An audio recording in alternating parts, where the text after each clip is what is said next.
সকালে ঘুম থেকে উঠেই আজ দেখলাম বাইরে একদম প্রবল মুষলধারে বৃষ্টি পড়ছে।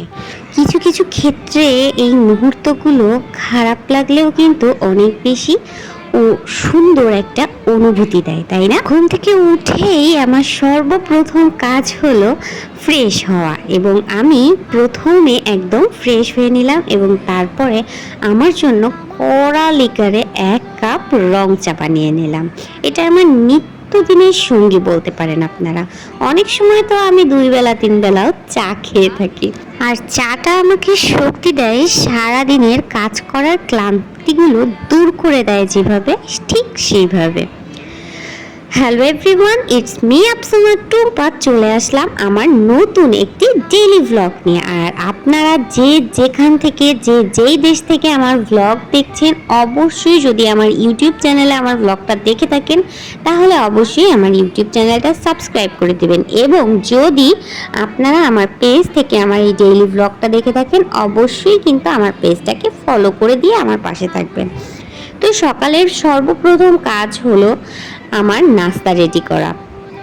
আপনাদের ভাইয়ের জন্য আমি বরাবরই নাস্তা রেডি করে তাকে টিফিন প্যাক করে দেই, এবং সে যখন টাইম পায় কাজের মুহূর্তে ঠিক তখনই তার নাস্তাটা খেয়ে ফেলে। ঠোনাটুনির সংসারটা এভাবেই চলে যাচ্ছে দীর্ঘ 9 মাস থেকে 10 মাসে আজকে আমাদের সংসার জীবনটা। আলহামদুলিল্লাহ, সমস্ত খারাপের মাঝেও আল্লাহ তাআলা অনেক বেশি ভালো রেখেছেন আমাদেরকে। আপনারা সবাই আমাদের জন্য দোয়া করবেন যেন আমরা ভালো থাকতে পারি, এভাবেই জানি আমরা একসাথে থাকতে পারি। সমস্ত খারাপের মাঝে সমস্ত ভালো লাগাকে খুঁজে নিয়ে আল্লাহ তাআলা যেন আমাদেরকে সুখী রাখে, এভাবে সেটাই আপনাদের কাছে দোয়া প্রার্থনা করছি। জীবন তো একটাই, তাই না? আর এক জীবনে আমরা অনেক সময় নিজেদেরকে এমনভাবে তৈরি করি যেন আমরা ভাবি ভবিষ্যতের জন্য অনেক কিছু আমাদের রেখে যেতে হবে। হ্যাঁ, ঠিক আছে, ভবিষ্যৎ না করলে হয়তো বা অনেক কিছু হয় না, কিন্তু ভবিষ্যতের জন্য না রেখেও আপনি আপনার জীবনটাকে উপভোগ করতে পারবেন না। আপনার চারপাশ থেকে কথা শুধু শুনতেই হবে, তাই না? কিন্তু সময় থাকতে, বয়স থাকতে দুইজন মানুষকে একসাথে সময় কাটানো, দুজন মানুষকে একসাথে বছরের পর বছর বিবাহিত জীবনটা খুব সুন্দরভাবে কাটানো উচিত। একটু ঘুরতে যাওয়া উচিত, একটু নিজেদের যা মন চায় সেটা করা উচিত।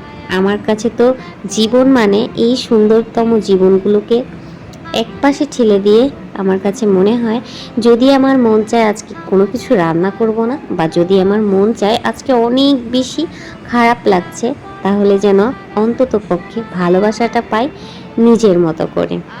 অনেক কথা বলে ফেললাম, অনেক কাজও হয়ে গেল। এই তো আমি জাস্ট সকালের টুকটাক কিছু আপনাদের সাথে শেয়ার করলাম। আর আজকের দিনটা একদমই বৃষ্টিময় একটা দিন ছিল। মানে সকালে শুরুই হয়েছে বৃষ্টি দিয়ে, একটু বৃষ্টি পড়ে, একটু বৃষ্টি থামে, এই তো এভাবেই চলছে আমাদের দিনকাল। আপনাদের আমার ভ্লগটা কেমন লাগলো অবশ্যই আমাকে জানাবেন।